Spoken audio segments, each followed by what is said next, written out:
All right, what's up, guys? So for this exercise, we're actually gonna prove the Pythagorean theorem. Pythagorean theorem. Okay, we're gonna prove it. So let's get started. I have constructed a right triangle with angles x, y, and 90 degrees. All right, and I have sides A, B, and C.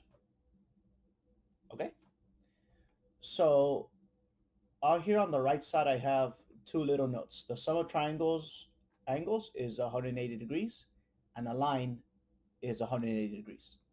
Okay. So what I'm gonna do is I'm gonna take this triangle I have, and I'm gonna copy it. I'm gonna copy it 4 times, and you'll see why.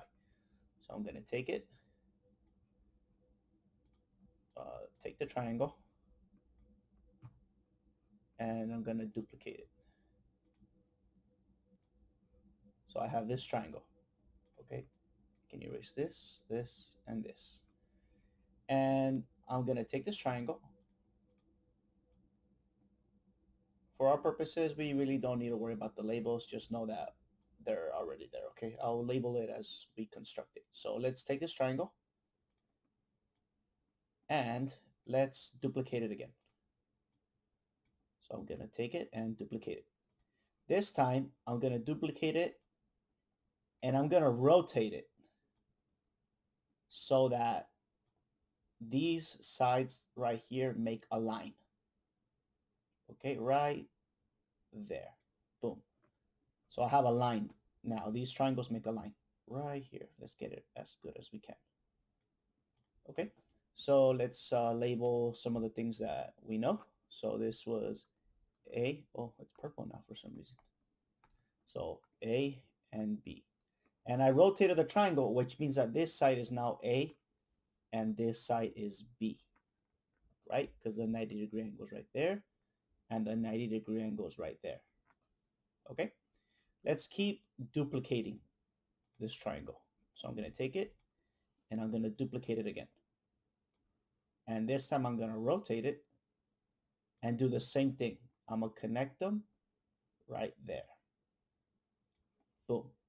So now I have this side right here, which is A, and this side right here, which is B. And this is the 90-degree angle right there. I can actually start labeling this side C, and this side C. Now I'm going to duplicate it again. And it'll complete the construction we will use to prove the triangle, the Pythagorean theorem. So here I am rotating it, and here I am putting it together. Right there. There we go. So now I have this side is A, this side is B, and this side is C. Cool. This is 90 degrees. Now I'm actually going to label the angles. This is X and this is Y, which means this side right here is X and this is Y, which means this is X and this is Y, and X and Y. Okay? Now we need to know what the shape we made on the inside is. This one right here that I'm highlighting. Like, what is that? Is it a square? Well, let's find out. So by construction, I made it so that all of these right here form a line, right? All of them right here make a line right there. That's a line. And if we look at our triangle, the first rule, the sum of the angles of a triangle is 180. So if we look at our original triangle, we have x plus y plus 90, because this is a right angle right here. That's a right angle. So it's 90 degrees. And that has to equal 180. Okay? If we subtract 90 from both sides, 90 degrees, we get the following. X plus y is equal to 90 degrees. Okay, 90 degrees. So we know that we now have this angle here. We have this angle here. And we don't know what this measure is that I'm highlighting. We don't know that. So let's find it. It's a line, and our second note, note 2, says a line is 180 degrees. So let's find out what this measurement is by using our second little note. So we have y plus x plus some mystery angle. I'm going to call it question mark. Okay, I call it whatever I want, so I'm going to call it question mark. And that has to be 180. Because by construction that we made, it is 180. It's a line, so it has to be 180. But we know what x plus y is. It's right over here. X plus y. So that's 90, which means that we have 90 plus some angle is equal to 180 degrees, 90 degrees. Which means that if we subtract 90 from both sides, our mystery angle is 90 degrees, which means that this mystery angle is actually a 90-degree angle. 90-degree angle. And similarly, all the other corners from this inside shape are 90, which means that this shape on the inside is a square because it has all equal sides and all equal angles. It is equilateral and equiangular. Okay? So now we can begin our proof. Well, we've been making our proof, but let's start showing it, okay? We have all the necessary pieces. So let's start proving this. So I'm going to find the area of the entire square that I'm highlighting. This whole square right here. I'm going to find the entire area of the highlighted square. So the area of a square, I'm going to call it the area of a square, and I'm going to call it B for big because it's the big square. That's equal to base times height, or length times width. Well, the base is C. The base is B plus A, right? This whole thing is B plus A. So it's B plus A, and it's one quantity, which is why I'm putting in parentheses. And the height of the square, of the big square, is also B plus A. So we have the area of the big square, it's B plus A quantity squared. Let's expand that and see what we get, okay? Let's expand that. Let me move it a little bit more. Trying to keep everything inside. If we expand that, we get, well, I already have it on top. It's already expanded. I just wanted to show you guys that it's a square binomial. So let's do binomial multiplication. First, b squared. B times b is b squared. Outer, which is b times a, which is ab, plus the inside, a times b, which is the same as ab again, because multiplication is commutative. And last, first, outer, inner, last, a times a is a squared. So the area of the highlighted square is equal to b squared plus, well, I have two ab's, so I'm just going to put 2ab plus a squared. Bingo. And we have the area of the big yellow square. Now, we can actually find the area of the big yellow square this time by using decomposition. Because look, this big square is made of four triangles, and the inside square right here. right?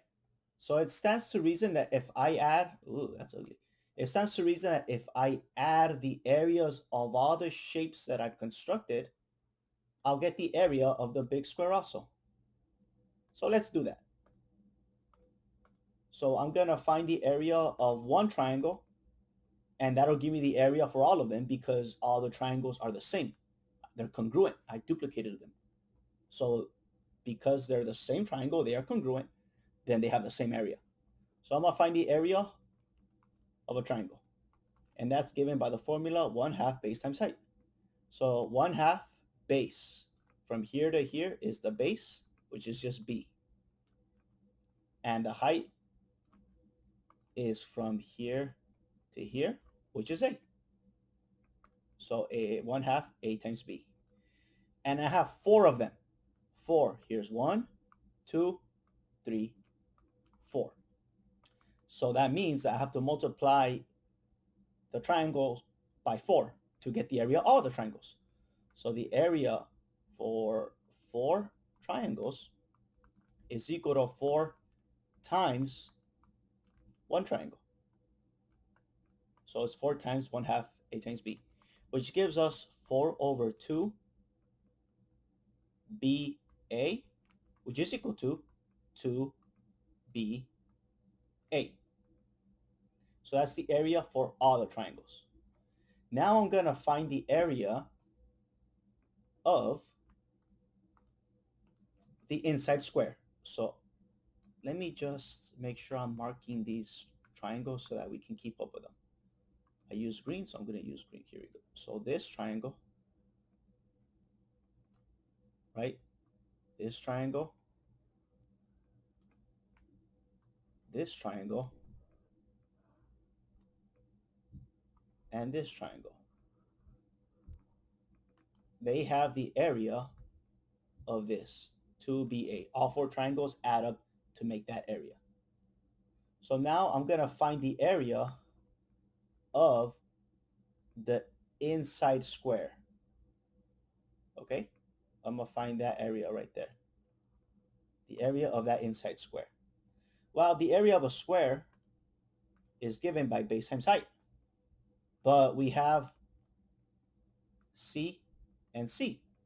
So the area of the square little, I'm going to call it that because it's a little square on the inside, is given by C times C, which is equal to C squared. Okay, so this right here is C squared. And I'm going to leave it like that. So now we have the area in two different ways. We have the area using the big square and the area by decomposition. But because they both find the area of the same shape, that means that the areas must be the same. So the area by decomposition is going to be 2ba for the triangles plus the square on the inside, C squared. That'll give me the area of the whole shape. And that has to be equal to, well, I found the area by just finding the area using base times height of the big square, which means that this area by decomposition has to be equal to this area by base times height of the big square, which means we can set them both equal to each other because they both find the area of the same shape. So we have b squared plus 2ab plus a squared. And we're now going to zoom in on this to do some algebra, all right?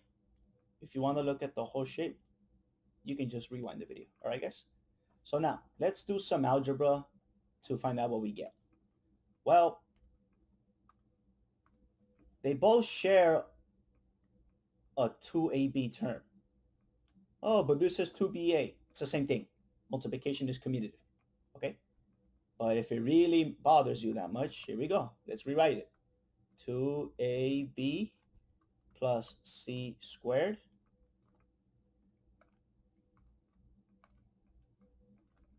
is equal to, well, b squared plus 2ab plus a squared. Cool. So now let's do some manipulation. Well, we see that they share a 2ab term, so I'm just going to get rid of it. Going to subtract 2ab from both sides. And that goes away, and that goes away. The only thing we're left with is the following. It's pretty cool. The only thing we're left with is c squared is equal to b squared plus a squared. We can rewrite this as a squared plus b squared is equal to c squared. And that right there is the Pythagorean theorem. A squared plus b squared equals c squared. Would you look at that? Isn't that pretty cool? But keep in mind that this theorem only works for right triangles. Pretty cool. And notice that C is always going to be this side right here. Okay? Let's make sure that the sum of the squares has to equal the third longest side, which we call the hypotenuse. Okay? So just keep that in mind. But here it is, a proof of the Pythagorean theorem. I hope this is clear, guys. If it's not, please let me know, and I'll be more than happy to clear some things up. But if you've gone this far to look at this video, I'm sure that you can follow this proof. It's pretty elegant, it's pretty nice, and it's pretty dang clear. So catch you next time, guys.